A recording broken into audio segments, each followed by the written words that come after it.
সবুজের ওই গম্বুজে তোমার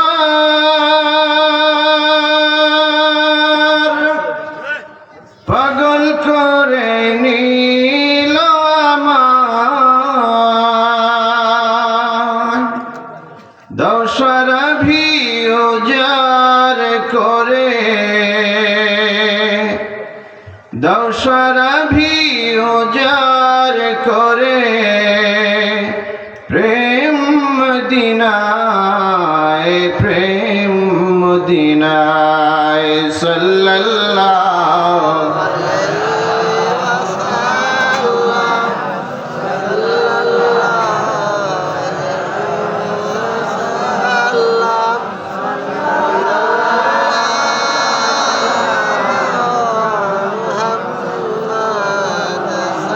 بلغ العلا بكماله كشف الدجى بجماله حسنت جميع خصاله صلوا عليه وآله একটু জিকির করেন লা ইলাহা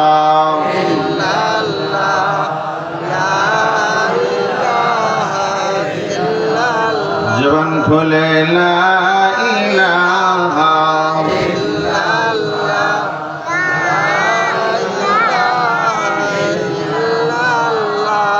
লা ইলাহা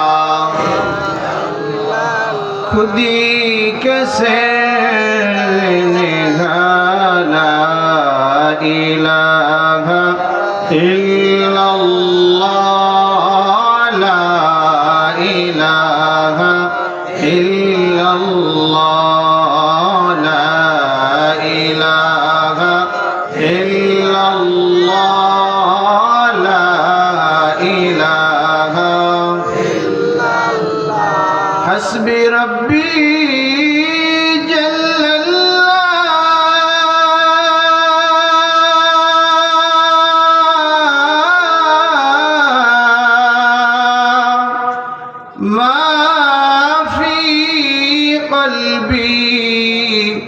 غير الله نور محمد صلى الله لا إله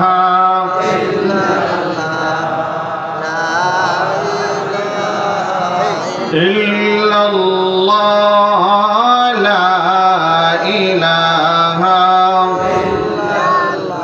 يا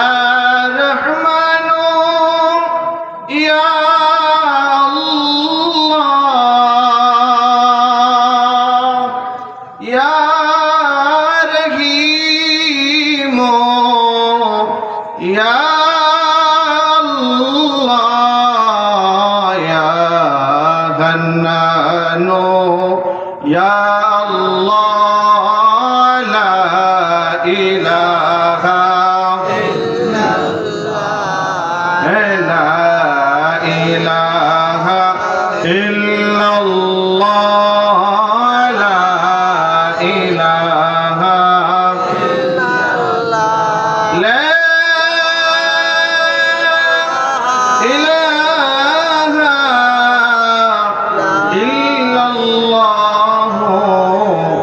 মুহাম্মাদুর রাসূলুল্লাহ সাল্লাল্লাহু আলাইহি ওয়াসাল্লাম।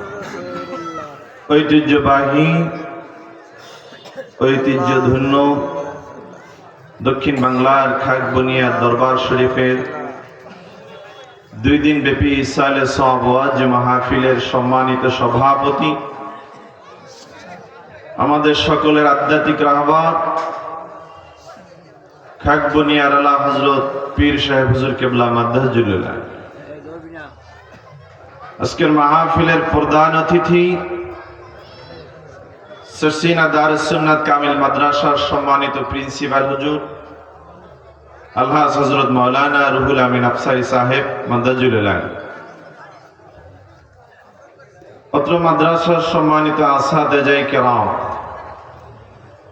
দিনদার মুসলমান ইমানদার ভাইরা, আমার পীর ভাইরা, মাইকের আওয়াজ যতদূর যাচ্ছে পর্দার আড়ালে আমার মা ও বোনেরা, সকলকে আলোচনার শুরুতে জানাই ইসলামী সম্ভাষণ।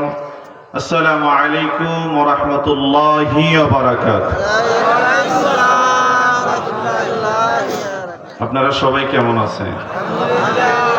আমাদেরকে ভালো রেখে, সুস্থ রেখে, মায়া করে, মহব্বত করে এই জান্নাতের বাগানে আমাদের আসার এবং বসার সুযোগ করে দিয়েছেন কে? আল্লাহ।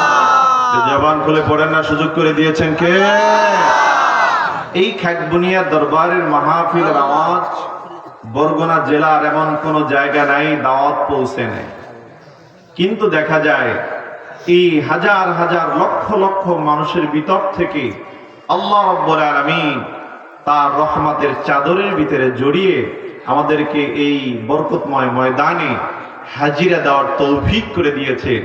যে মহান রব্বুল আলামিন আমাদেরকে এত সুন্দর সুবর্ণ সুযোগ দান করলেন, সে মহান আল্লাহ রাব্বুল আলামিনের দরবারে হৃদয়ের অবনত চিত্তে মনের আবেগ অনুভূতিকে উজাড় করে দিয়ে, হৃদয়ের বদ্ধ কপাটকে উন্মোচন করে দিয়ে একবার কালেমাতুশ শুকরিয়া জোরে সোরে পড়ে নিচ্ছি আলহামদুলিল্লাহ।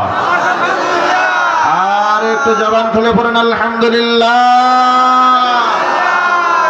দুনিয়া দরবারে আসতে পেরে আপনারা খুশি না বাজার? খুশি না বাজার? নারে তাকবীর। খানমুনিয়া দরবার শরীফ, সারসিনা দরবার শরীফ। আল্লাহ পাক এই মাহফিলের ময়দানকে কবুল আর মঞ্জুর করুক, পড়ুন আমিন। কিয়ামত পর্যন্ত এই মাহফিল যেন জারি থাকে, আল্লাহ পাক কবুল করেন, সকলে পড়ুন আমিন। উদ্দেশ্য একটা, পথহারা মানুষদেরকে পথের দিশা দেওয়া, পথ বলা মানুষদেরকে পথ দেখানো। কথা বলেন না কেন?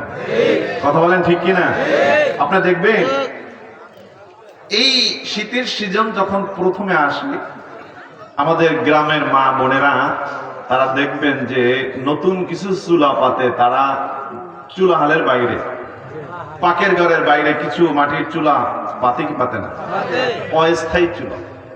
ছোট্ট ছোট্ট বাচ্চারা হামাগুড়ি দিয়ে দিয়ে ওই চুলার কাছে বারবার যেতে চায়।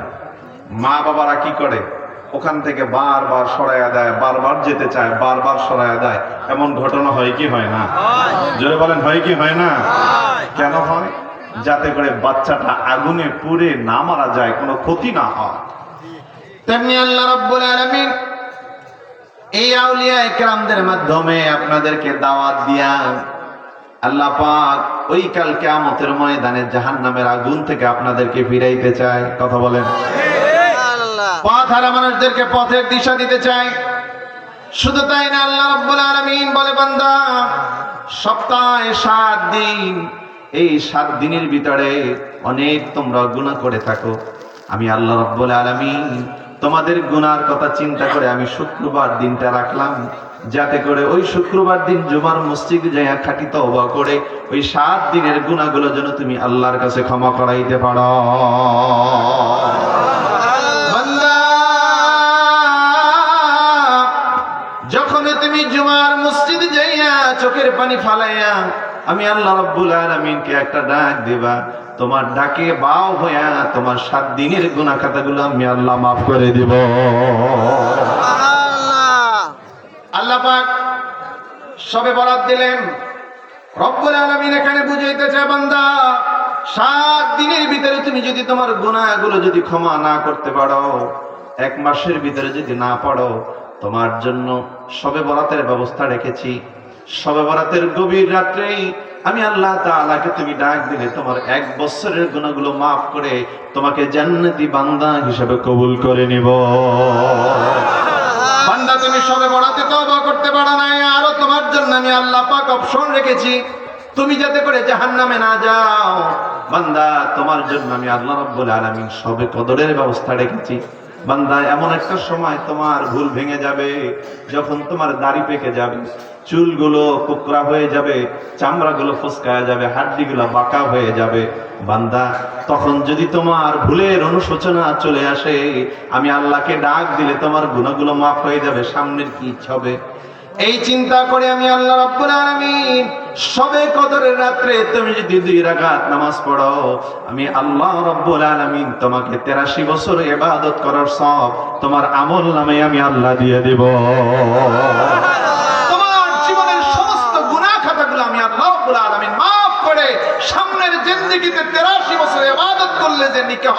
সেই রকমের নেকি আমি আল্লাহ পাক তোমাকে দিয়ে দিয়েছি। মানে বোঝা যায় আল্লাহ পাক আমাদেরকে জাহান্নামে জ্বালাইতে চায়, জাহান্নামে জ্বালাইতে চায়। সম্মানিত হাজিরিন, এরপরও যদি বান্দা আল্লাহর কাছে ফিরে না আসে, আল্লাহ পাক বলে বান্দা তোমার জন্য রমজানের ব্যবস্থা রেখেছি, রমজানের রহমত আছে, মাগফিরাত আছে, নাজাত আছে না নাই?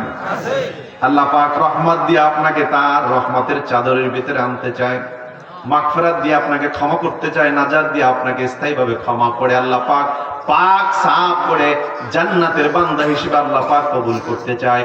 এরপরেও যদি আপনি আল্লাহ পাকের গণ্ডির ভিতরে না আসতে পারেন, আল্লাহ রাব্বুল আলামিন আমাদেরকে হুঁশিয়ারি দিয়ে দিয়েছেন, বান্দা তোমার জন্য কিন্তু আর ক্ষমা হবে না। সুবহানাল্লাহ। এই ক্ষমা পাওয়ার জন্য একমাত্র গুনাহগুলো মাফ করার জন্য আউলিয়া কেরামদের কাছে এসে আমরা তওবার সবক নেই কি নেই না? জিকিরের সবক নেই কি নেই না? দুরূদের সবক নেই কি নেই না? কারণ হলো একমাত্র গুনাহ থেকে গুনাহ থেকে বেঁচে থাকা একমাত্র মাধ্যম হলো জিকির, আজকার, রোজা, নামাজ। কথা বলেন ঠিক কিনা? আর এটাই শিক্ষা দেয় আউলিয়া কেরাম। কথা বলেন না কেন? এই দেশের মানুষ যখন নামাজ পড়তে পারত না, এই দেশের মানুষ যখন টিকলি ছিল মাথায়, যখন পাজামা ছিল না, ধুতি ছিল, নামের শুরুতে শ্রী ছিল, সেগুলো মুছে মাথায় টুপি, পায়ে পরনের ভিতরে লঙ্গি এবং তাদের নামের শুরুতে, আমাদের নামের শুরুতে মোহাম্মদ বসিয়েছেন আউলিয়া কেরাম। অবদান কাদের? সিনা দরবারের। জোরে বলেন আলহামদুলিল্লাহ। এই সিনা দরবারের হুবহু ফটোকপি, কার্বন কপি হলো খাগবুনিয়া দরবার। কোন সন্দেহ আছে? সিনা দরবার যেমনি চলবে ঠিক হুবহু এক নমুনায় খাগবুনিয়া দরবার চলতেছে। কোন সমস্যা আছে? এখানে আমরা আসবো, সোহবাত নেব, জিকিরের আমল নেব, তওবার আমল নেব। আল্লাহ পাক যেভাবে আমাদেরকে জাহান্নাম থেকে বাঁচাইতে চায়, আমরা সেই জাহান্নাম থেকে বাঁচবো। পারা যাবে না ইনশাআল্লাহ। সম্মানিত হাজিরিন, রব্বুল আলামিন আমাদেরকে এই মজলিসে আসার, বসার, দু চারটি কথা বলার সুযোগ দিয়েছে। সামনে যে কথাগুলো শুনবো, যে কথাগুলো বলবো, আল্লাহ পাক যেন আমাদেরকে আমল করার এবং আপনাদেরকে আমল করার, যারা বলবো যারা শুনবো উভয়কে আমল করার তৌফিক দান করুক। করুন আমিন। আল্লাহ পাক এমন কিছু কথা বলার তৌফিক দান করুক যেগুলো বললে পরে আপনাদের আমলের কাজে আসবে, আমারও উপকার আসবে। এইরকমের কিছু দামি কথা আল্লাহ পাক আপনাদের সামনে বলার তৌফিক দান করুক। করুন আমিন। সম্মানিত হাজিরিন, সূরা হাক্কা থেকে কয়েকটি আয়াত তেলাওয়াত করেছি। আল্লাহ রাব্বুল আলামিন যদি ভিক্ষা দান করেন, কিছু কথা আপনাদের সামনে উপস্থাপন করতে চাই, যে কথাগুলো আপনারা আমল করতে পারবেন, সেই দামি কথাগুলো আল্লাহ পাক বলার তৌফিক দান করুক। পড়ুন আমিন। সকলে আমার সাথে পড়ুন, আউযু বিল্লাহি মিনাশ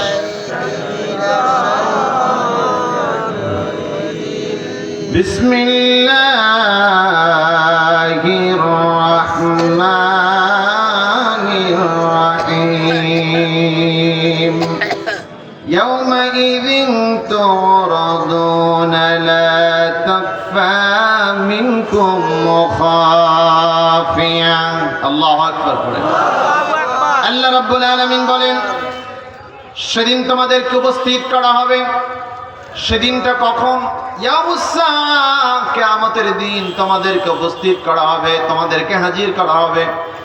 রব্বুল আলামিন বলেন, ওই দিনকির তোমাদের কোন গোপনীয়তাই আমি আল্লাহ রাব্বুল আলামিনের কাছে গোপন থাকবে না।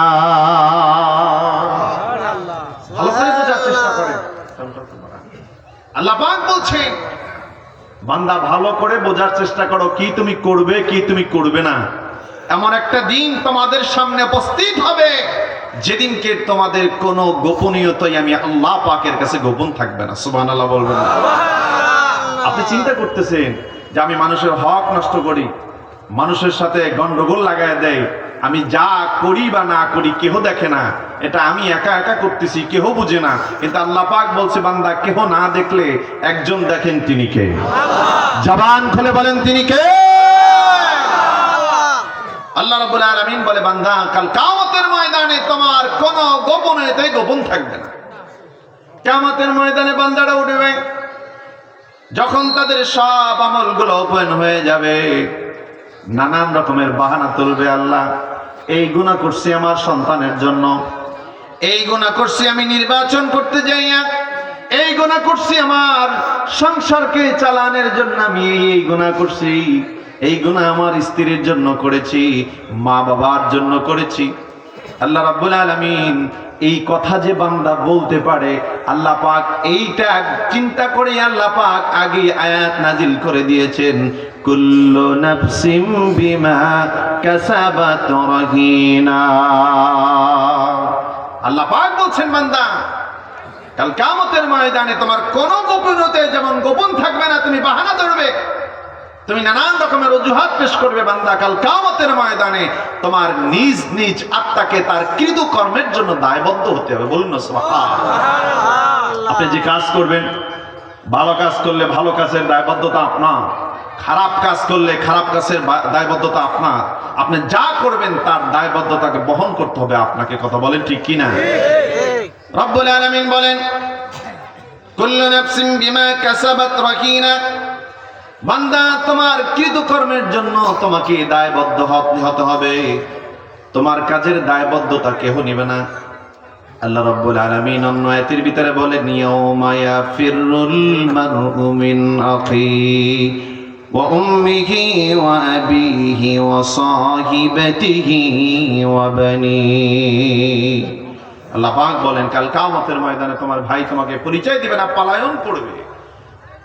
তোমার বোন তোমাকে পরিচয় দিবে না, তোমার মা তোমাকে পরিচয় দিবে না, তোমার বাবা তোমাকে পরিচয় দিবে না, এমনকি তোমার স্ত্রী তোমার কাছ থেকে পলায়ন করে চলে যাবে, তোমাকে পরিচয় দিবে না।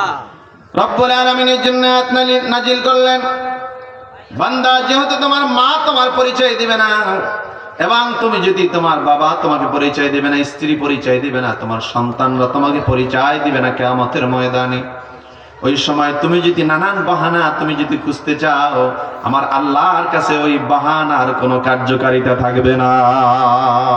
কুল্লু নাফসিম বিমা কাসাবাত রাহিনা। তোমার কৃতকর্মের কারণে তোমাকেই দায়বদ্ধ হতে হবে। কে বলছে? আল্লাহ। আর জেনে বলেন, কে বলছে? সাবধান। এজন্য যা করেন বা না করেন, যা বুঝেন বা না বুঝেন, আপনাকে কাল কিয়ামতের ময়দানে আল্লাহর কাছে দায়বদ্ধ হতে হবে আপনার কৃত কর্মের জন্য, যেই দিনকে কোনো গোপনীয়তাই গোপন থাকবে না। সম্মানিত হাজিরিন, আল্লাহ রাব্বুল আলামিন বলেন, ফাআম্মা মান উতিয়া কিতাবাহু বিয়ামিনিহি ফায়াকুলু হাউম ইকরাউ কিতাবিয়া। রব্বুল আলামিন বলেন, যখন যারা আমলনামা তাদের হাতে পাবেন, ডান হাতে এক গ্রুপকে আল্লাহ পাক তাদের আমলনামা দিয়ে দিবেন। তারা আমলনামা পেয়ে তাদেরকে বলা হবে, নাও তোমাদের আমলনামা তোমরা পড়ো। তারা আমলনামা পড়তে থাকবে, তাদের আমলনামাটা তারা ডান হাতে পাবে। বলেন সুবহানাল্লাহ। কোন হাতে পাবে? তার মানে আমলনামা দুই হাতেই দেওয়া হবে, কাউকে সামনে থেকে ডান হাতে দেওয়া হবে, আর কারো বুকটা ছিঁড়ে পিছন থেকে বের করে তার আমলনামা দেওয়া হবে। কয় গ্রুপ পাবে আমলনামা? জোরে বলেন, কয় গ্রুপ? তার মানে এক গ্রুপ ডান, আর এক গ্রুপ কি? আমলনামা ডানে চান না বামে চান? এখন যে আমাদেরকে বলা হচ্ছে, নানান রকমের নির্বাচনের ইস্যু সামনে রেখে নানান দলে বিভক্ত করা হচ্ছে। কেহ বলে এই যদি এই মার্কা জিতলে পরে ইসলাম বিজয় হবে, এটা না জিতলে ইসলাম বিজয় হবে না, কোরআন ঠকে যাবে, এটা করবে সেটা করবে। তার মানে দেখা যায় ডান বাম ভাগ করে দিচ্ছে। আসলে বিষয়টা কি এরকমের? কথা বলেন, এইরকমের। নির্বাচন করবেন, করেন, যে যে যার মার্কা নিয়ে করেন, নির্বাচনের ভাষায় কথা বলেন, সেখানে কোরআন এবং ইসলামকে আপনারা টাইনা আপনাদের ধ্বংস আপনারা আইনেন না। কথা বলেন ঠিক কিনা? আমাদেরকে এখান থেকে ফিরে আসতে হবে। নির্বাচন করব তো নির্বাচনের ভাষায় কথা বলবো, সেখানে কোরআন হেরে যাবে। কোরআন কখনো হেরে যাওয়ার কথা বলেন, কোরআন কখনো হেরে যাবে? আল্লাহ পাক বলছেন আল-ইয়াওমা আকমালতু লাকুম দীনাকুম ওয়া আতমামতু আলাইকুম নি'মাতি ওয়া রাদিতু লাকুমুল ইসলাম দীনা। আল্লাহু আকবার বলেন। আল্লাহ পাক বলছেন ইসলাম এবং কোরআনকে হাবিব আপনার উপরে যা দিয়েছি সব দায়িত্বকে আমি কামালিয়াত ঘোষণা করলাম। পড়ুন সুবহানাল্লাহ। আল্লাহ পাক ইব্রাহিম নবীর ইসলামকে ধর্মকে পরিপূর্ণ বলেন নাই, আদম নবীকে পরিপূর্ণ বলেন নাই, মুসা নবীকে পরিপূর্ণ বলেন নাই, ঈসা নবীকে পরিপূর্ণ বলেন নাই, কেবলমাত্র শুধুমাত্র মুহাম্মদুর রাসূলুল্লাহ সাল্লাল্লাহু আলাইহি ওয়াসাল্লামের দ্বীন ইসলামকে পরিপূর্ণ ঘোষণা করে দিয়েছেন কে? আল্লাহ। জবান খুলে বলেন কে? আপনি সেখানে ভাগ বসাইতে আসছেন, এ যাবে এ যাবে না, এটা মানা যাবে না। আল্লাহ পাক আমাদেরকে এখান থেকে ফিরে আসার তৌফিক দান করুন, পড়ুন আমিন। রব্বুল আলামিন আমাদেরকে বুঝিয়ে দিতে চায় فَأَمَّا مَنْ أُوتِيَ كِتَابَهُ بِيَمِينِهِ فَيَقُولُ هَاؤُمُ اقْرَءُوا كِتَابِيَهْ। ডানপন্থী যারা থাকবে তাদের হাতে কিতাব দেওয়া হবে, কিতাব দিয়ে বলা হবে তোমার কিতাব তুমি পড়ে দেখো। ডানে যারা থাকবেন চিন্তা করে দেখেন তারা কি জবাব দিবেন। আল্লাহ পাক সেই কথাও কোরআনের ভিতরে বলে দিয়েছেন। আল্লাহ পাক বলেন ডান হাতে আমলনামা পাওয়ার সাথে সাথে তারা বলবে ইন্নী যানানতু আন্নী মুলাকি হিসাবিয়া। আল্লাহু আকবার বলেন ইন্নী যানানতু আন্নী মুলাকি হিসাবিয়া। আল্লাহু আকবার। আল্লাহ রাব্বুল আলামিন যখন তাদের ডান হাতে আমলনামা দিবে, আমলনামা পেয়ে তারা খুশি হয়ে যাবে, খুশি হয়ে বলবে আল্লাহ আমাদের বিশ্বাস ছিল কাল কিয়ামতের ময়দানে আমাদের হাতে আমলনামা দেওয়া হবে। আমাদের বিশ্বাস ছিল, আমাদের ইয়াকিন ছিল, বিশ্বাস ছিল বিধায় আমরা ভালো কাজ করেছি, আজকে ডান হাতে আমলনামা পেয়েছি। যাদের বিশ্বাস নাই তারা ডান হাতে আমলনামা পাবে না। আল্লাহ রাব্বুল আলামিন বলেন বান্দা খুশি হয়ে যাবে ডান হাতে আমলনামা পাওয়ার পরে, আমি আল্লাহ পাক বান্দার উপরে খুশি হয়ে যাব। সুবহানাল্লাহ বলেন। আল্লাহ খুশি হয়ে যাওয়ার পর আর কিছু আছে নাকি? কথা বলেন না কেন? আরে আমাদের তো বাহানা খোঁজা দরকার, আমার আল্লাহ এবং আল্লাহ রাসূল খুশি হয় কিভাবে? সুবহানাল্লাহ বলেন না? ওমর বলেন, আবু বকর রাদিয়াল্লাহু তাআলা আনহু বলেন, উসমান বলেন, আলী রাদিয়াল্লাহু তাআলা আনহু বলেন, আমল তো যা করছেন তার ভিতরে তারা বাহানা খুঁজতেন কেমনে আল্লাহ এবং আল্লাহ রাসূলকে খুশি করা যায়। জোরে বলেন না সুবহানাল্লাহ। সম্মানিত হাজিরিন, ছোট্ট একটা হাদিস বললে আপনাদের বুঝে আসবে আপনি কিভাবে খুশি করবেন। রাসূল পাক সাল্লাল্লাহু আলাইহি ওয়াসাল্লাম ইশার নামাজের পরে তিনি ডাক দিয়া বললেন, সাহাবীরা রে, আমার একজন মেহমান আছে, যে মেহমানদেরকে মেহমানদারি করানো দরকার, দুইজন মেহমান। আমার ঘরে কোনো খাবার নেই, আমার ঘর শূন্য, খাবার দেওয়ার মতো কোনো, তাদের মেহমানদারি করানোর মতো কোনো বস্তু আমার ঘরে খাবার নাই। কেউ আছনি তোমরা আমার মেহমানদেরকে মেহমানদারি করাবা? একজন সাহাবী তিনি হাত জাগাইলেন, ইয়া রাসূলুল্লাহ, ইয়া হাবিবাল্লাহ, আমি আপনার দুইজন মেহমানদেরকে আমি মেহমান হিসেবে কবুল করলাম। সুবহানাল্লাহ বলেন। অথচ সাহাবী যখন ঘর থেকে আসছে তখন দেখে আসছে তার ঘরের ভিতরে শুধুমাত্র 2টা রুটি আছে দুইজনের জন্য। স্ত্রীর কাছে আসার আগে পরামর্শ করে আসছে রাত্রে বেলায় একটা রুটি 2 ভাই 2 সন্তান খাবে, আর একটা রুটি ভাগ করে স্বামী স্ত্রী খাবে। সুবহানাল্লাহ বলেন। বাবাজিরা আমার, এটা দেখে আসার পরে তিনি হাত জাগাইলেন, ইয়া রাসূলুল্লাহ, ইয়া হাবিবাল্লাহ, আমি আপনার মেহমানদেরকে আমার মেহমান হিসেবে কবুল করলাম। রাসূল বললেন, যাও সাহাবীর সাথে চলে যাও। ঘরের ভিতরে চলে গেলেন, বিবিকে ডাক দিয়ে বলেন, বিবি হে, আল্লাহ রাসূল বলছেন আমার মেহমানদেরকে যদি মেহমানদারি করাও, আমি এবং আমার আল্লাহ তার উপরে খুশি হয়ে যাবে।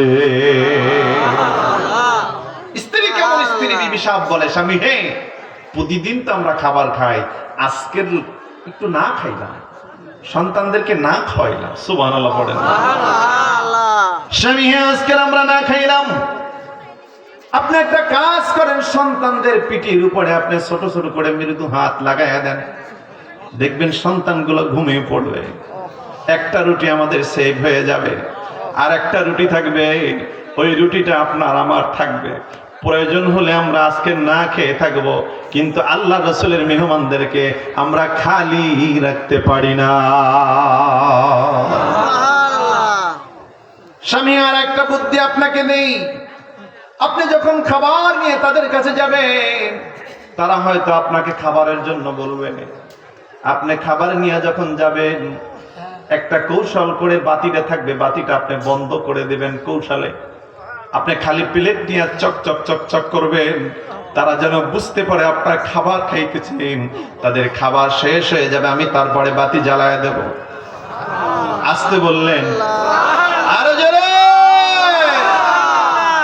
খাবারগুলো যখন তাদের খাওয়া শেষ হয়ে যাবে, যাওয়ার সাথে সাথে বাতি জ্বালিয়ে দেব।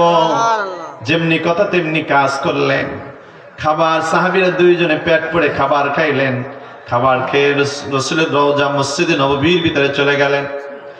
ওই যে সাহাবী যিনি মেহমানদারি করিয়েছেন, ফজরের নামাজ পড়ে রাসূল পাক সাল্লাল্লাহু আলাইহি ওয়াসাল্লাম যখন তিনি তালিম দিচ্ছিলেন, সাহাবায়ে কেরাম তালিম নিচ্ছেন, ওই যে সাহাবী মেহমানদারি করিয়েছেন তার দিক তাকায়া রাসূল পাক সাল্লাল্লাহু আলাইহি ওয়াসাল্লাম মিসকি মিসকি হাসে, বলুন সুবহানাল্লাহ।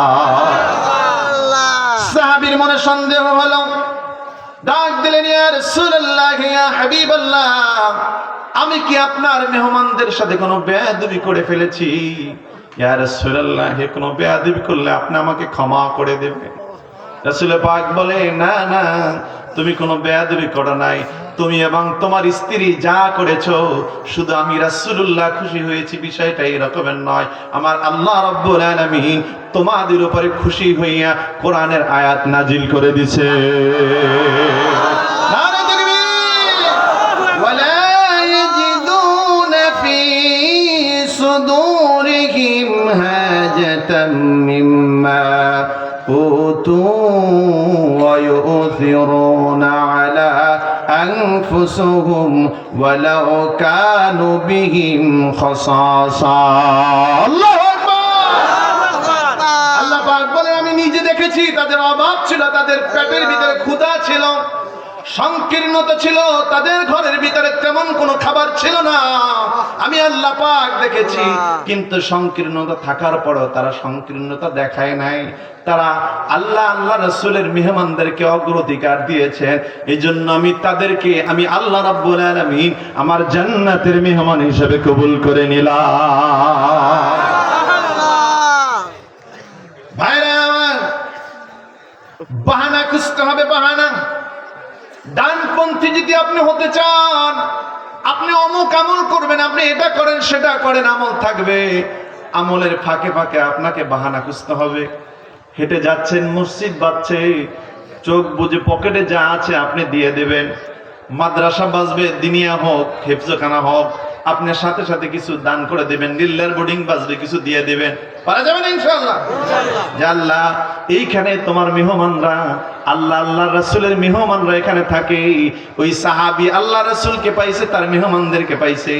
আমরা তো আল্লাহ রাসূলকে তার মেহমানদেরকে পাইলাম না।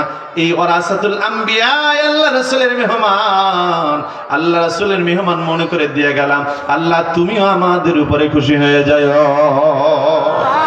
পারা যাবে না ইনশাআল্লাহ? কেমনে বাহানা খুঁজবেন? দেখেন না, আল্লাহ রাসূল সাল্লাল্লাহু আলাইহি ওয়াসাল্লাম দুনিয়া থেকে যখন বিদায় হয়ে যাবেন, তার আগাগ মুহূর্তেই ফজল ইবনে আব্বাস রাদিয়াল্লাহু তাআলা আনহুকে ডাক দিস। ফজল ইবনে আব্বাস, শরীরের গতিবিধি অত বেশি ভালো মনে হয় না। ফজল রে, আমি মনে হয় দুনিয়াতে বেশি দিন থাকবো না। মদিনায় এতদিন যাদের সাথে রইলাম, তাদেরকে একটু ডাক দাও, আমি একটু বিদায় নিয়ে নেই। ফজল ইবনে আব্বাস রাদিয়াল্লাহু তাআলা আনহু সবাইকে ডাক দিয়ে একত্রিত করলেন। আল্লাহ রাসূল সাল্লাল্লাহু আলাইহি ওয়াসাল্লাম চোখের পানি ছেড়ে দিলেন। সাহাবীদেরকে ডেকে বলে, সাহাবীরা রে, অনেক দিন হয় একসাথে রইলাম, আমার কথা হয়তো কষ্ট পেয়ে থাকেন। অনেককে ভালোবেসেছি, অনেককে শাসন করেছি আল্লাহর জন্য, কিন্তু আমি আজকের আপনার কাছে ক্ষমা চাই, আপনাদের কাছে ক্ষমা চাই। আমি যদি কোনো ভুল করে থাকি, মেহেরবানি করে আপনারা আমাকে মাফ করে দেন। যদি আপনাদের কারো প্রতিশোধ নিতে মনে চায়, আজকের প্রতিশোধের দরজা খোলা আছে, আপনারা নিতে পারেন। কিন্তু কাল কিয়ামতের ময়দানে, কঠিন মুসিবতের দিনে আল্লাহর আদালতে মামলা দায়ের করেন না। বলতেছেন কে? বলতেছেন কে? অথচ আপনি আমি যখন মইরা যাই, পাও কবর অর্ধেক চলে যায়, বডি অর্ধেক কবরে চলে যায়, তখনও খিডিমিডি কমে না। কথা বলে না কেন? আমাদের দাহনি কমে না, অহংকার কমে না, দাম্ভিকতা কমে না। আপনার দাম্ভিকতা যেদিন সেদিন শেষ হয়ে যাবে, যেদিনকের আজরাইল আপনার উপরে থাবা বসাবে। কথা বলেন না কেন? ভাইরা আমার, হাবিবুল্লাহ চিন্তা করে দেখেন, আল্লাহ পাক যাকে বলছেন হাবিব, আপনাকে আমি আল্লাহ রাব্বুল আলামিন মাকামে মাহমুদ দান করব। আল্লাহ পাক কোরআনের আয়াত নাযিল করে বললেন, ওয়া মিনাল লাইলি ফাতাহাজ্জাদ বিহি নাফিলাতাল লাক আসা আন ইয়াবআসাকা রাব্বুকা মাকামান মাহমুদা। আল্লাহু আকবার। আল্লাহ পাক বলেন, হাবিব, কোন নবীকে আমি মাকামে মাহমুদ দান করব না, আমি কেবলমাত্র শুধুমাত্র আপনাকে মাকামে মাহমুদ দান করব। আপনি যাকে মনে চায় আপনি তাকে সুপারিশ কইরা জান্নাতে নিয়ে যাবে। কি বলছে আল্লাহ? কোরআনের আয়াত নাযিল করে সেই নবী বলছেন, তোমাদের যদি কোনো প্রতিশোধ থাকে, আমার উপরে রাগ থাকে, তোমরা রাগ ঝাড়তে পারো, তোমাদের সুযোগ দেওয়া হলো। সুবহানাল্লাহ বলবেন না? বাবাজিরা আমার, একজন সাহাবী হাত জাগাইলেন, ইয়া রাসূলুল্লাহ, ইয়া হাবিবাল্লাহ, আমার একটা প্রতিশোধ নেওয়ার আছে। সাহাবীরা উক্কাশার দিকে তাকাইলেন। উক্কাশা, তুমি তো রাসূলের সাহাবী, রাসূলের কাছে কাছে ছিলা, রাসূল যা বলছে তাই শুনছো, রাসূলের শেষ সময় তুমি আজকের প্রতিশোধ নেবা। আবু বকর চোখের পানি ছেড়ে দিয়া অসহায়ের মতো উক্কাশার দিকে তাকায় বলে, উক্কাশা রে, কি প্রতিশোধ নিবা তুমি বলো? আমার রাগ হয়ে গেছে, রাসূলের উপরে প্রতিশোধ নিবা। সুবহানাল্লাহ বলেন না? আল্লাহ রাসূল বলে, আমার বসে পড়ো। উক্কাশা কি বলে সেটা উক্কাশাকে বলতে দাও। সুবহানাল্লাহ বলে।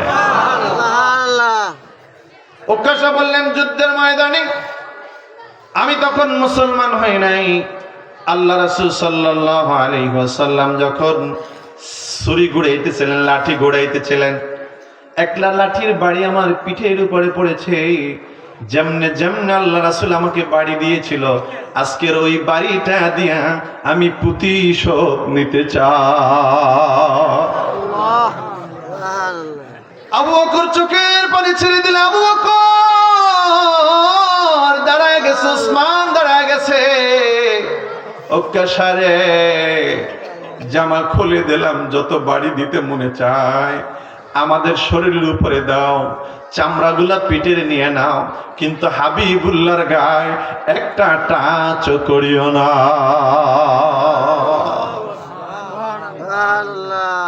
উক্কাশা রাদিয়াল্লাহু তাআলা আনহু নসর বান্দা বলে, না, প্রতিশোধ আজকের আমি নিবই, যেহেতু আমাকে সুযোগ দেওয়া হয়েছে। আমি এতদিন সুযোগ পাই নাই, প্রতিশোধ নিতে পারি নাই। উক্কাশা রাদিয়াল্লাহু তাআলা আনহু বললেন, আমি আজকের সুযোগ পেয়েছি, আমি সুযোগ গ্রহণ করব, হাত ছাড়া করব না। আল্লাহ রাসূল বললেন, সাহাবীরা রে, প্রতিশোধ যেহেতু নিতে চাই, ওই যুদ্ধে যে লাঠিটা আমি ব্যবহার করেছি, সেই লাঠিটা আমার মা ফাতেমার ঘরে আছে, যাও ফাতেমার কাছ থেকে লাঠিটা নিয়ে আসো, উক্কাশাকে আজকের প্রতিশোধ নিতে দাও। আবু বকর গেলেন, মা ফাতেমা, শুনছনি আল্লাহ রাসূলের গায়ে নাকি উক্কাশা বাড়ি দিবে? ফাতেমা চোখের পানি ছেড়ে দিলে, কি বলে? বিশ্বস্ত সাহাবী উকাশা আমার বাবার গায়ে হাত দিবে, এটা হতে পারে নাকি? আবু বকর, আপনি যান, আমার হাসান এবং হোসেনকে নিয়ে যান। যত বাড়ি দিতে মনে চায় হাসান এবং হোসাইনের পিঠের উপরে দিতে বলি, কিন্তু আমার বাবার গায়ে যেন কোনো বাড়ি না লাগে। লাঠিটা নিয়ে হাসান হোসেনকে সাথে নিয়ে চলে গেলেন রাসূলুল্লাহর কাছে। রাসূলুল্লাহর কাছে যাইয়া উকাশা লাঠি নিয়ে দাঁড়ালেন। রাসূলের পিঠের কাছে হাসান হোসেন দাঁড়িয়েছে, অসহায়ের মতো উকাশার দিকে তাকায় আছে। উকাশারে, বাড়ি যদি দিতে মনে আছে আমাদেরকে দে। সাইয়্যিদুল মুরসালিন শাফিউল মুজনিমিন রাহমাতুল লিল আলামিনের গায়ে বাড়ি দিবি, এটা আমরা সহ্য করতে পারবো না, সহ্য করতে পারবো না। যত বাড়ি দিতে মনে চায় আমাদেরকে দাও, আমরা দুই ভাই নানাজির জন্য কোরবান ঘোষণা করে দিলাম। হাবিবুল্লাহ বলে, রাসূলুল্লাহ বলে, দাও, সুযোগ দাও হাসান হুসাইন, তোমরা দূরে চলে যাও।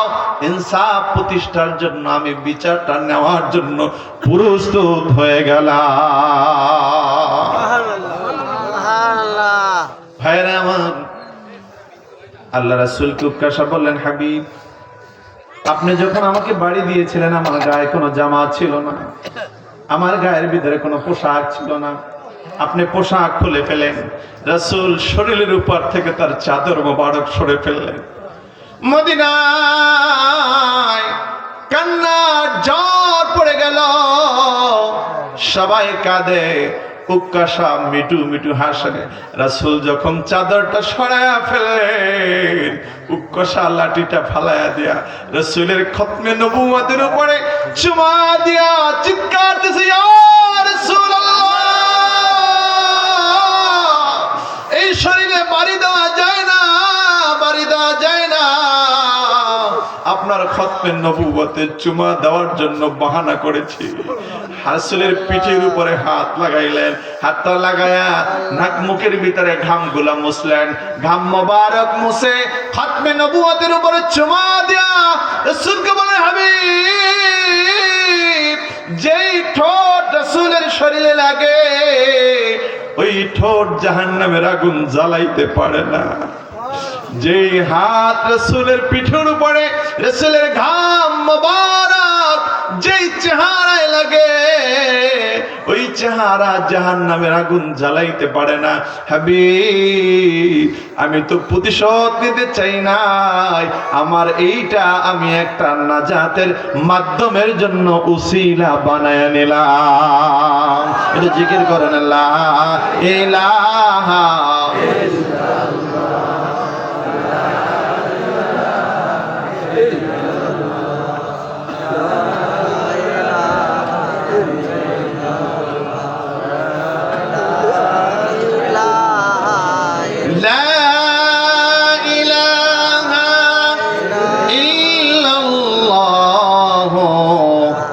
মুহাম্মাদুর রাসূলুল্লাহ সাল্লাল্লাহু আলাইহি ওয়াসাল্লাম। যেখান থেকে আসছিলাম, ডানপন্থী যারা থাকবে তারা বলবে আমরা ধারণা করেছিলাম, এজন্যই আমরা যে কোনো উসিলা নিয়ে আসছি, আমাদের আমল রেডি করে নিয়ে আসছি। ইন্নী যানানতু আন্নী মুলাকি হিসাবিয়া। আল্লাহু আকবার বলে।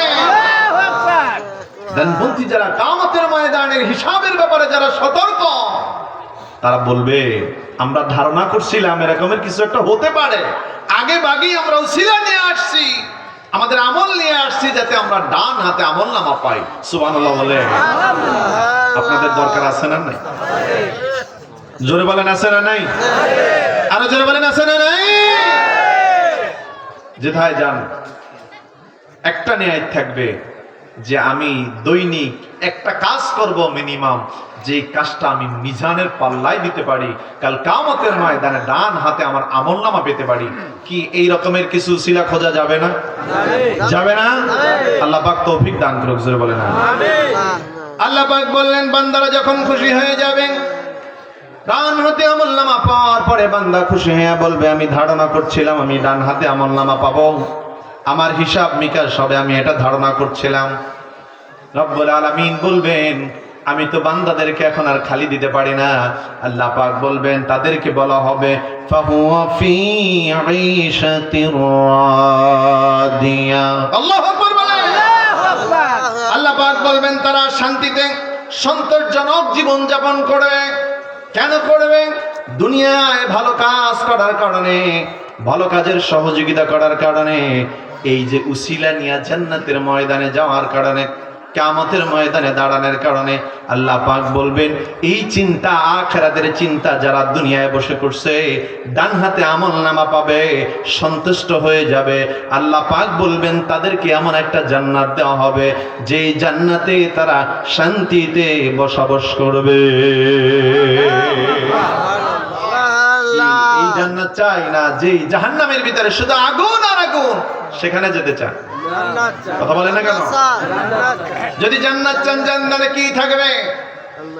আল্লাহ রাব্বুল আলামিন বলবে, ফি জান্নাতিন আলিয়া। এই যে বান্দারা জান্নাতের সার্টিফিকেট দুনিয়া থেকে নিয়ে আসবে, তাদেরকে জান্নাতের উচ্চ স্থানে রাখা হবে। সুবহানাল্লাহ বলেন। আগে ভাগে যারা চিন্তা করে জান্নাতের ভিতরে আসবে, আমি আল্লাহ রাব্বুল আলামিন তাদেরকে জান্নাতের উচ্চ স্থান আমি আল্লাহ দান করে দিব। আল্লাহর ওয়াদা, কথা বলেন, বিফলে যাবে? আল্লাহর ওয়াদা কখনো জান্নাত পরিমাণে দিক হবে না। আপনি যদি কর্ম করে যেতে পারেন, আল্লাহ পাক বলছেন, আমি ওয়াদা করছি বান্দাকে সন্তোষজনক জান্নাত, জান্নাতের উচ্চ স্থান আমি আল্লাহ পাক তাকে দান করে দিব। রব্বুল আলামিন বলবেন, যেই জান্নাতের ভিতরে বান্দা যাবে, এত কষ্ট করে দুনিয়ার ভিতরে যেই জান্নাত বান্দা কামাই করবে, জান্নাতে যাওয়ার পর বান্দাকে কি দেওয়া হবে? আল্লাহ পাক বললেন উচ্চ স্থানে থাকবে, এবং আল্লাহ পাক বললেন কুতুফুহা দানিয়া। যে উচ্চ স্থান যে জায়গায় থাকবে, সেই জায়গার ভিতরে ফলমূল থাকবে, ফলমূলের নিকটবর্তী স্থানে আল্লাহ রাব্বুল আলামিন তার বান্দাকে থাকার ব্যবস্থা করে দিবে। বান্দা যদি একটু ফল খাইতে মনে চায়, বান্দা শুধু একটু চোখ বুইজা মনে মনে চিন্তা করবে, সাথে সাথে ফল বান্দার সামনে এসে হাজির হয়ে যাবে। বান্দা এক পিরিচে একবার খাবে, স্বর্ণের পিরিচ থাকবে, দ্বিতীয়বার আর ওই পিরিচে বান্দার খাওয়া প্রয়োজন হবে না। কি সেই জান্নাত ভালো, না এই পচা দুনিয়া ভালো? কথা বলেন না? সেই জান্নাত চাই রে, পচা দুনিয়া চাই? যেতে হলে আমাদের আমল করে যেতে হবে। রব্বুল আলামিন বলেন, ফলমূল দিয়া বান্দাকে বলা হবে, কুলু ওয়াশরাবু হানিআম বিমা আসলাফতুম ফিল আইয়ামিন খালিয়া। বান্দা খাও এবং পান করো, তোমার তৃপ্তি সহকারে তুমি খাও এবং পান করো, কেউ তোমাকে আজকের বাধা দেবে না। আল্লাহ অন্য আয়াতে বলছেন, ওয়াসাকাহুম রাব্বুহুম শারাবান তাহুরা। আল্লাহু আকবার। আল্লাহ পাক বলছেন, বান্দাকে বলা হবে ওয়াসাকাহুম রাব্বুহুম শারাবান তাহুরা, এমন পানিও বান্দাকে দেওয়া হবে। আল্লাহ পাক বলবেন, খাও এবং পান করো, পানিটা এমন পানি থাকবে তাহুরা, সম্মানিত পানি, পবিত্র পানি। ওই পানিটা বান্দা যত বেশি পান করবে, জান্নাতের ভিতরে অটোমেটিকলি বান্দার মর্যাদা বাড়তে থাকবে। আরো জোরে বলেন না? আরো জোরে বলেন। রব্বুল আলামিন এর দ্বারা বুঝাইতে চায়, বান্দা তুমি যদি আমার জান্নাত পেতে চাও, তুমি যদি আমার দিদার পেতে চাও, তুমি যদি আমার জান্নাতের ভিতরে থাকতে চাও, সর্বপ্রথম পৃথিবীর ভিতরে তুমি চিন্তা করো, কিয়ামতের ময়দানে তোমার কি আমলনামা হবে? তোমার আমলনামা যা করছো সেটা কি ডানে দেওয়া হবে না সেটা বামে দেওয়া হবে? এটা চোখ বুজে চিন্তা করেন।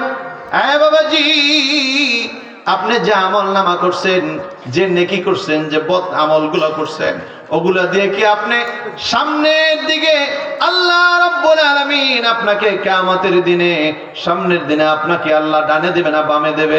চোখ বুজে চিন্তা করলে দেখবেন চিন্তা আপনার বামের দিকে নিয়ে যাবে। কথা বলে না কেন?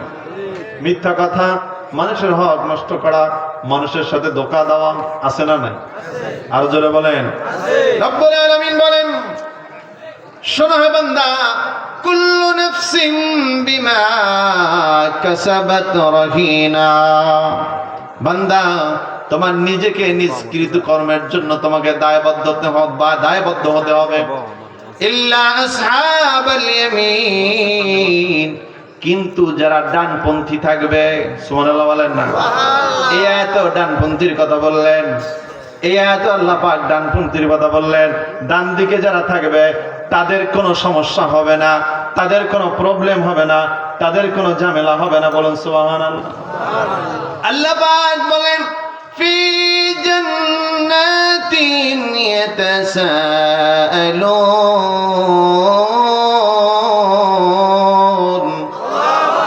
আল্লাহ পাক বলছেন জান্নাতীরা প্রশ্ন করবে।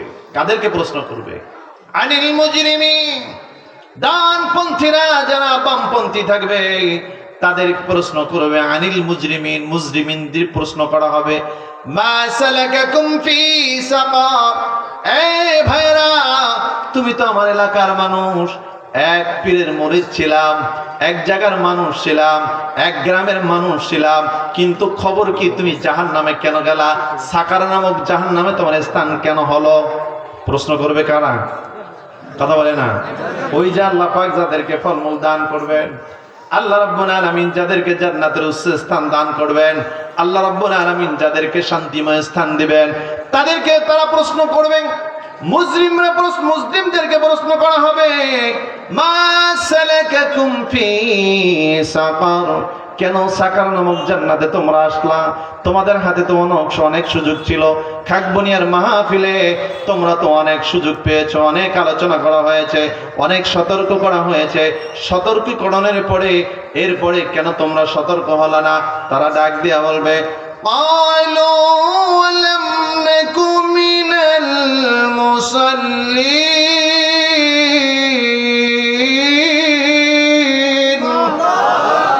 তারা বলবে, আমরা দুনিয়ার ভিতরে ছিলাম কিন্তু আমরা নামাজীদের অন্তর্ভুক্ত ছিলাম না।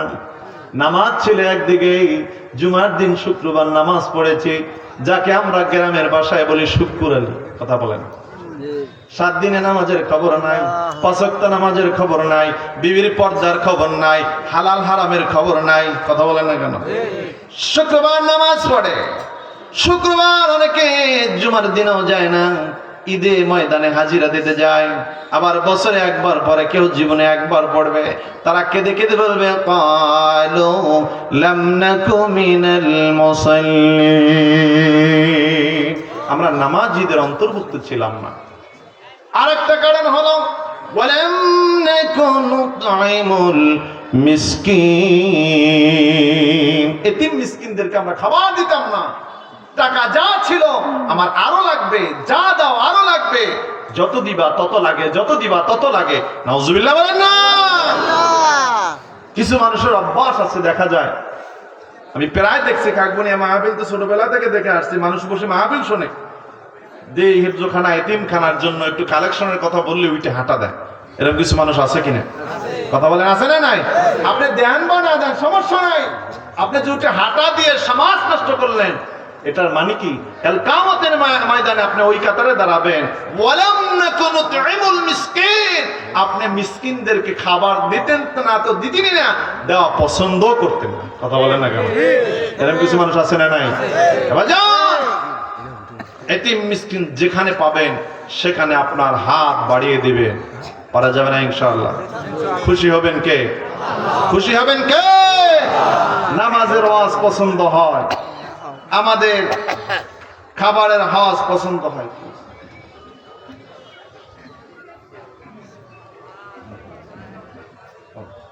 নামাজের আওয়াজ আমাদের আওয়াজ পছন্দ হয়, খাবারের আওয়াজ পছন্দ হয়। যদি বলা হয় যে একটুখানি আল্লাহর ঘর, সেখানে আপনি একটু সদকা করেন, তাহলে মনটা খারাপ হয়ে যায়। সম্মানিত হাজিরিন, এই হেফজোখানায় হুজুর প্রায় লক্ষাধিক টাকার উপরে, লক্ষ লক্ষ টাকা ঋণ হয়ে গেছে। আমাদের এইখানে হুজুরের এই আমরা খানকা দেখতেছি, খানকার অবস্থা এই পড়ে আছে।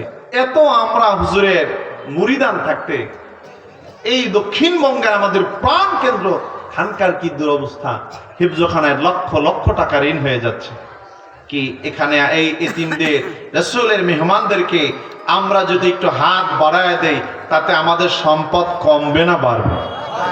কথা বলেন না, কমবে না বাড়বে? সাউন্ড কমে গেল যে, এতক্ষণ তো জোরে জোরে বলছিলেন, একটু বলেন না, বাড়বে না কমবে? আরো জোরে বলেন না, বাড়বে না কমবে?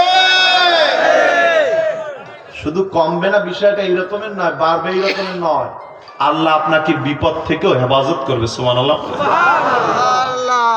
আশ্চর্যের খবর হলে দাউদ আলাইহিস সালাতু সুলাইমান আলাইহিস সালাতু ওয়াসসালামের কাছে একটা নালিশ আসছে। কি আসছে বলেন তো? নালিশ। কবুতর নালিশ করছে, হুজুর আশ্চর্যের খবর হলে আপনারা কি উম্মত, উনি শুধু শুধু আমার বাসায় যায় প্রতি মাসে আমি বাচ্চা দেই, বাচ্চাগুলো নিয়ে আসে। আমি আপনার কাছে অভিযোগ দিলাম, আজ থেকে যেন আমার বাচ্চাগুলো আর না নেয়।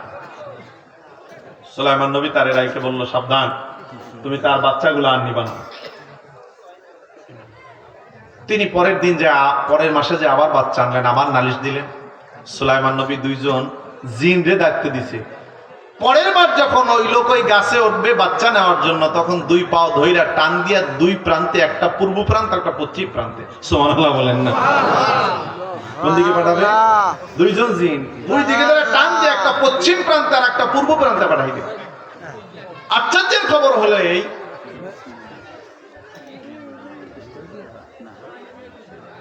আশ্চর্যের খবর হলেই লোকটা যখন ওই উপরে উঠলেন, তিনি আবার সুন্দর করে নেমে আসলেন।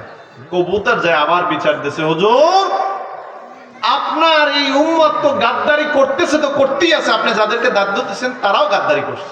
সুবহানাল্লাহ বলেন না? বলে কি? বলে তারা তাদের দায়িত্ব পালন করে না, তাদেরকে ডাকছে, কিরে তোমাদেরকে দায়িত্ব দিলাম, পালন করলাম না কেন? বলে পালন কেমনে করব? আমরা যখন ওই তাকে ধরতে গেছি, কে যেন আমাদেরকে এসে এমন জোরে ভিক্ষা দিছে, আমরা একজন পূর্ব প্রান্তে আর একজন পশ্চিম প্রান্তে চলে গেছি। সুবহানাল্লাহ। ভাইরা আমার, লোকটাকে ডাকা হলো, ডেকে বলা হলো কি খবর, এমন কি আমল করো? বলে আমিও জানি না। আল্লাহ রাব্বুল আলামিনের সাথে সরাসরি যোগাযোগ লাগায় দিলেন। রব্বুল আলামিন এমন কি ঘটে গেল যার কারণে আমি জিন পাঠাইলাম, জিনদেরকে এই প্রান্তে একজন ওই প্রান্তে একজন, কি এমন ঘটনা ঘটলো? রব্বুল আলামিন বলে, শোনো, তোমার এই বান্দা যখন ঘর থেকে ওই কবুতরের বাচ্চা নেওয়ার জন্য বের হয়েছে, এক ব্যক্তি এসে বলল, কে আছো, আমাকে একটু খাবারের ব্যবস্থা করে দিতে পারো? আল্লাহ পাক তোমাকে তার বিপদ থেকে, আল্লাহ পাক তোমাকে তোমার বিপদ থেকে হেফাজত করবে। বলে এই কথা বলতে দেরি লোকের ঘরের ভিতরে দুইটা রুটি ছিল, এই রুটি দুইটা তিনি ওই ভিক্ষুককে, ক্ষুধার্তকে দিয়ে দিলেন। আল্লাহ রাব্বুল আলামিন বলেন, ওই তিনি যে দান করেছেন তার খাবার আর একজনকে দিয়ে দিয়েছেন, সেটার উপরে আমি খুশি হইয়া বান্দার উপর থেকে সকল বিপদ আমি উঠায় নিলাম। আল্লাহ পারে কি পারে না? ওই আল্লাহ এখন আছে না নাই? সম্মানিত হাজিরিন, আল্লাহর ওলি এখানে ঘুমায় আছেন, তার পাশেই হেফজখানা। এই কোরআনের হাফেজদের জন্য 10,000 টাকা, যে হুজুর আয় খাতা নেন, আমি 10,000 টাকা দান করব, যাতে করে এই